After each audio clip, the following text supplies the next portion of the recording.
I didn't think of that. Oh, I don't know. Peter? Hello? Peter? Yeah. Hello? Where's my wife? Wait, is your phone off? Turn your phones The off. ringer's off, yes. I'm glad you said it looks better in person. It does. Definitely got the loud stuff, right? They look like movie stars. They do. They look really good. You guys look like movie stars. Well, thank you. I bet you say that to all the Google Plus guys. I do, actually. You look right below the line. Mohajeri? Mohajeri. Mohajeri. Mohajeri. Think neon menagerie. Mohajeri. Focus is Ginger. Or it's your hair. I remember when I first met Ginger. Oh no. Let's say the focus is Ginger and the film. Okay. This is a retrospective of me sharing a condo with Ginger. Oh no, Oh, I no. Let's not talk about that. Did you say condo or condom? That is inappropriate. I hope this is A lot of bounds. I think I'm gonna lower for like bloopers. We're leaving right now. Whoa. Peter, dude, I thought you were going to keep it PG for us. You know, I can't control everything. And Joe, can you bring it closer to Peter and Ginger? Yep. Uh-oh. Now they're gonna Also make them slightly less attractive. Wait. That's what we were just saying about you guys. Okay, it looks like Miriam joined. Is that her on the left? That is not Miriam. That's enough. Oh, okay. Keon, can we talk about you running naked in the snow at Sundance? Should I not hold my water bottle right there? Oh man. Okay, I think we should start. This is an after hours Let's chat. do it. Yeah, let's do it. So, Royale, if you're ready, we'll start the chat. Yeah. Just Okay, perfect. Here we go. Welcome to welcome. My name is Peter Golub. I am the director of the Sundance Film Music Program, and it is my privilege to run our Composers Lab, where each summer we give an opportunity to 6 very talented emerging composers to work at their craft. We also work with directors from the Sundance Feature Film Lab and try to foster just an appreciation and a dialogue for how film and music work together. In 2007, we were very lucky to have Gingger Shankar sitting next to me here as one of our fellows. Ginger went on to become a member of the Sundance Institute Alumni Board in 2012 and also to participate in a very exciting live event at our New Frontier section of the festival that winter. So I'll be talking with Ginger about the movie Circumstance, which she scored. We have 2 of the actors from that film with us, Reza Safai and Keon Mohajeri. I'm sorry, I didn't pronounce it right. I didn't get it right, but we'll get there right. So let me just start by we're going to show a trailer from the film, and then we'll jump into a lively conversation.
Unmuting.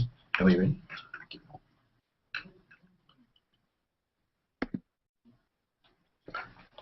Welcome back. So I'd like to start by asking Reza and Keon. I'm assuming, as is usually the case, that as actors in a film, you don't hear the film score until like a preview screening or maybe the opening.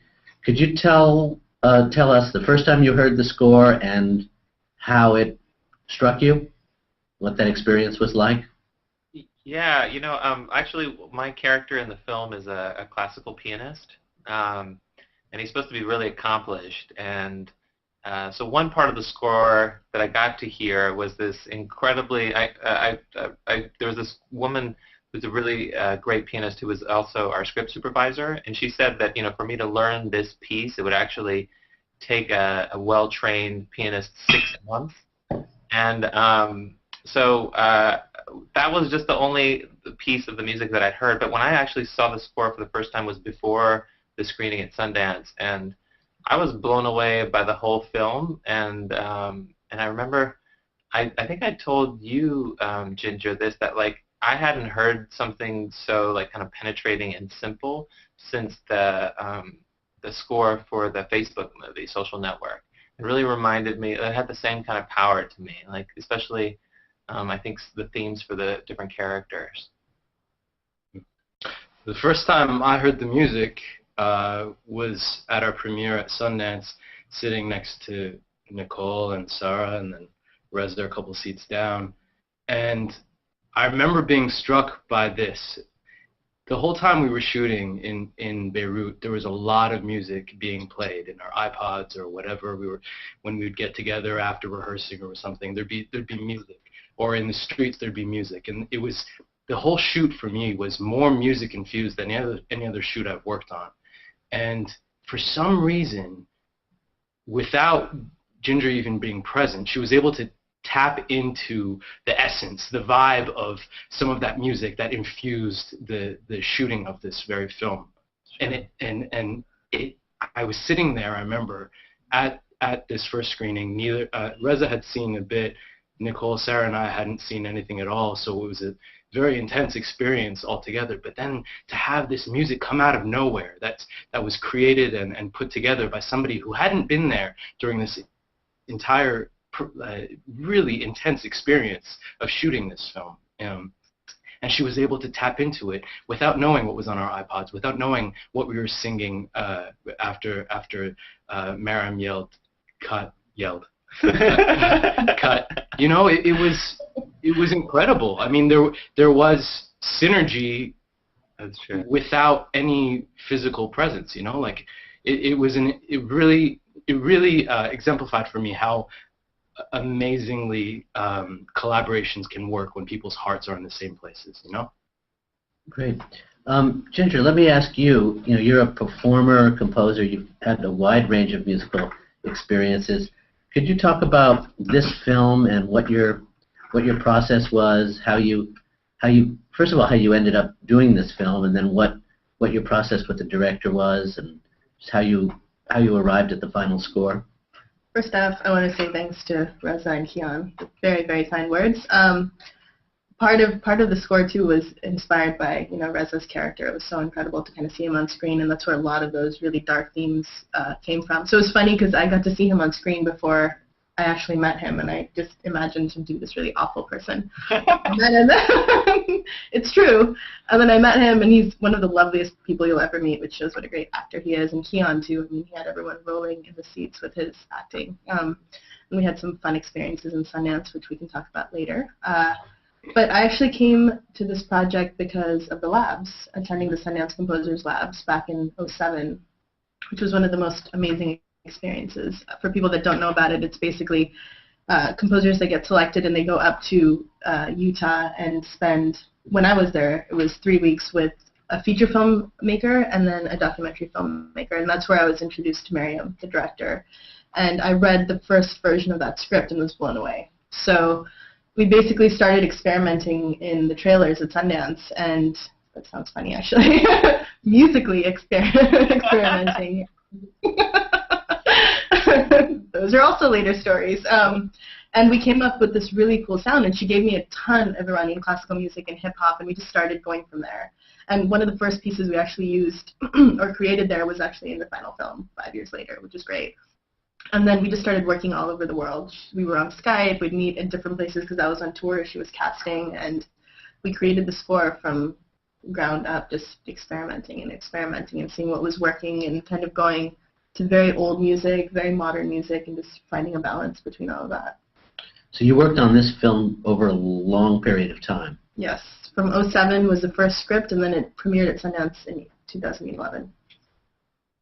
And you recorded it where? Here in Los Angeles, or? Some parts here, and then we had people all over the world kind of recording for us and brought a lot of pieces here. But the final score was recorded in LA. Yeah. Have you guys, Keon and Reza, have you had other experiences where you acted in a film and then saw it with music and it had some effect or other on you? Yeah, I mean, but for me, at least personally, never quite to this extent. And I think it's because, like of what Ginger was talking about, she was able to live with it, with Mariam from the beginning. Yeah, I've never actually been part of a movie. Yeah, God, I'm like, which other directors are going to watch this? I mean, you know, I have to say, I mean, this was like really my first film where I was completely blown away, and I wasn't watching my performance. I was just like watching the film from the beginning, and yeah. So I would have to say that this is, you know, this kind of like raised the bar tremendously for me. Totally. It ended up being, it added layers.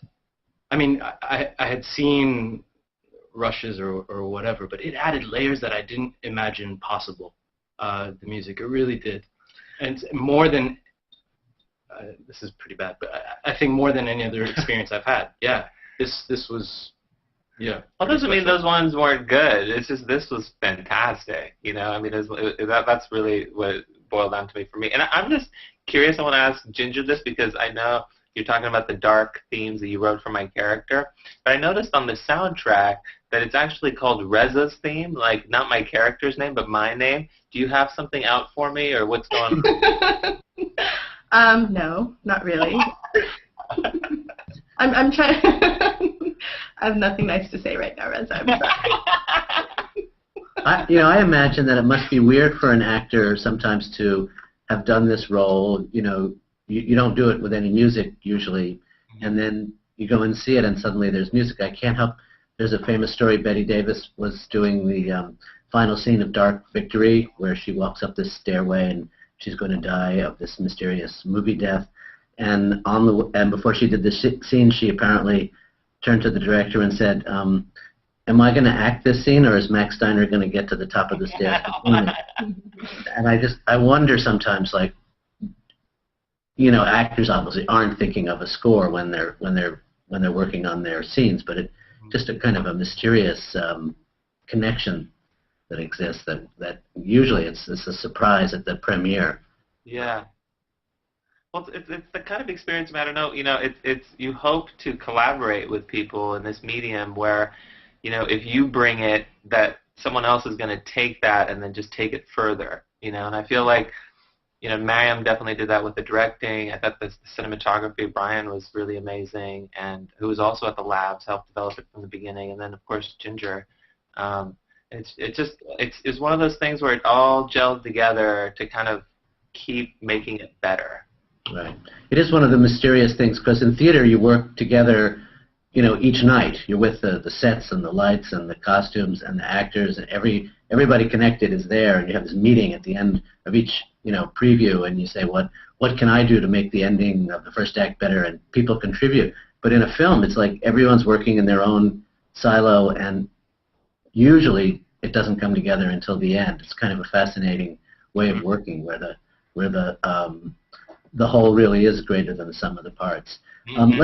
Let me ask Ginger, since you know, just to let people know tell us a little bit about the other work that you do as a performer and a singer and violinist, and how, you know, what that is and how it impacts your work in film, because you have kind of a dual career going. Yeah, so my background is basically, I'm a singer, violinist, as you mentioned, and I've been a touring artist for a really long time. I toured with the Pumpkins, I toured with a bunch of bands, did my own stuff, and so composing really sort of came about. I did a film, I co-composed for Passion of the Christ, which was my first sort of foray into the film world. And after that, I thought, I'm never going to do this again. This makes no sense to me, and I'd rather go be a performer. And then the Sundance Labs happened, and I think for the first time I saw this collaborative effort. And the reason this film kind of had the journey that you mentioned, too, was because the DP came from the labs, Miriam did, I did, and it was this community of working from the ground up, which, to me, I haven't worked on another film like that since this, where you're actually working from the script. You have so much input. It's so much fun. You're meeting everybody, and it was a completely different experience. So I've been loving the composing side too, but I definitely am doing a lot of the touring and recording side as well. And it's just very different because when you tour, you get this instant gratification. You're on the road, and then for film, it's really exciting to be able to see something and be inspired by an image and by a filmmaker and by performances, and it's really great. Does the work that you do on your own music find its way into your film scores or not? Sometimes, I think sometimes as a performer, it does, like if you're performing violin on the score, but then you have to start thinking like a composer. That's what's really funny, because you're very melodic and you're going, wow, that's actually just getting all over the scene. You need to not be that way. So it's two different hats, and it's very interesting, because as a performer, you kind of want to show off, and you want to, let's sing a couple more notes, and then the director goes, that's just taking over everything. So it's definitely an ego check. I think as a composer, you can't take anything to heart when someone says, like, this is the greatest piece of music. It doesn't work for the scene, which you've taught me, so it's good. Keon, what do you guys have coming up? What's new on the horizon for you as actors? Well, actually, quite a few things which I'm thrilled about. I'm about to go into production in a film on Saturday that I kind of describe as the Shahs of Sunset with substance. And one of my childhood idols, famous Iranian actor by the name of Parviz Dayat, is playing my father. I'm really excited about that. And then there's this film that I did called A Better Place Than This, which is about Singapore has really strict capital punishment laws, and that lead executioner is this guy who came from East India and worked at Changi prison where the death row inmates are. And he's actually killed about 1,000 people, which is the most of any executioner in the world, and they hang them. And he's so haunted by this that he came up with a way to set everyone at ease that he was about to kill, because he was a prison guard during the week, and then on Fridays is when he killed everyone. And he was so good at this that most of the prisoners left all their belongings to him. And through the course of this, there's a young Australian woman who's caught with drugs, and she's being put to death. And as he's trying to make her feel at ease, he falls in love with her and then has to kill her. And the movie's called A Better Place Than This because he came up with a mantra right before he killed everybody. He would say, I'm going to send you to a better place than this, and he actually meant it. So I'm really excited about that movie. Wow. Good description. Keon, what about you? I have a few features coming up in the next 6 to 8 months, which I'm really excited about. I can't describe them anywhere as eloquently as this guy, but I just wrapped on a couple projects. One of them has me playing, I'm kind of excited about it, has me playing a mathematical genius playboy.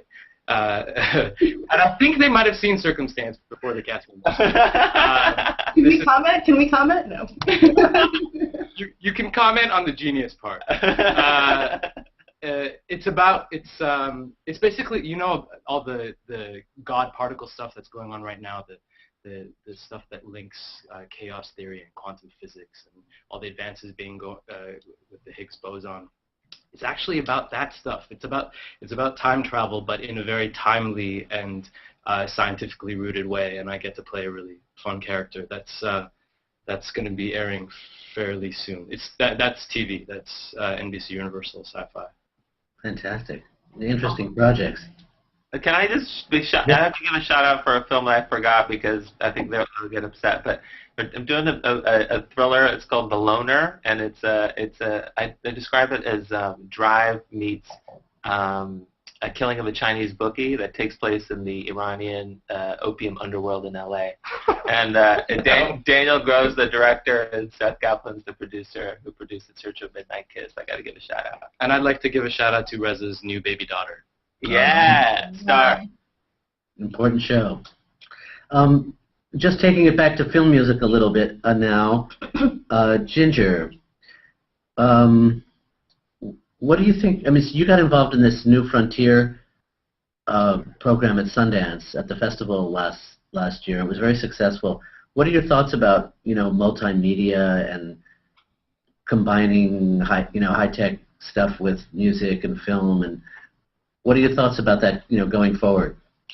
I think I was pretty late to the boat on it because I tend to be more quote-unquote organic, but I was talking to Shari, actually, who runs that program, and we were trying to figure out a medium. We started doing this project, Dave Liang, who's a partner of mine in New York, incredible musician, and we were trying to figure out this, basically the link between India and China, who've become two major superpowers, and we were talking about the Himalayas and sort of the crisis that's going on there with the water shortages and the people, and it's so hard now. You think about making a documentary, and you think about how are you going to introduce this to the kids? Because in schools and stuff, they're not going to watch docs. They're not going to do all that. So we started creating music, and we brought in another producer, Mridhu Chandra, who started doing visuals. So we did this multimedia project, basically showing what the future was going to look like in a very performance-based way. And Shari supported it through, and we did it at Sundance, and it was incredible. For us, I think we kind of realized you have such a much bigger reach when you start sort of tapping into music and film and all these things in a very creative new way. So we've been able to take it to a lot of film festivals, and I think it's definitely the future of what's happening film-wise for us. We love it, and New Frontiers was at the cusp of this, and I think it's just going to get better and better. So we're trying to take it into sort of the iPad world and the games, and that's the only way I think nowadays you can reach a lot of children, and because they don't have 2 hours to watch a doc, but they'll go on and they'll play a game, and as long as they learn something from it, then it's really exciting. That's great. Yeah. That's great. Well, I want to urge everyone to go out and see Circumstance. It's a terrific movie, great acting, and a wonderful score. So we have one question. Oh, we have a question. Yeah. Somebody would like to know how best to work. If they're a producer, how best to work with what they know about working with. Okay. The question is, for a producer, how best to work with a composer? We like coffee. Coffee. Well, I mean, part of the equation is an important part of this equation is the director. So the producer and the director. I mean, I've worked on films where the producer was very involved, and then others where they weren't involved. And I think it's just something that has to be worked out in advance, what the chain of command is, so that it's clear, who the captain of the ship is. And sometimes you end up getting conflicting notes from people. It could be very confusing. Maybe 3 producers with 3 different sets of notes that don't necessarily mesh. So I would say from my perch that I've had some great experiences with producers where they were absolutely dead on in their notes, and I wanted to follow every note they gave. But I do think it's important to have the chain of command spelled out before you get too far into it. Do you want to say anything about that? I think that's a good point. I think there's definitely been times where there's been too many sets of notes, and it's very confusing. So as long as it's coming from one place and they decide who it's coming from, it's very helpful. Right. Any more questions from the ether? Yeah. I guess that concludes our talk. Thanks, guys. Reza, Keon, thank you so much for being part of this. Thank you. Thanks, Peter. And Ginger, it was great to see you. Great to see you as great well. work on Circumstance. Thank you. Yeah. Circumstance.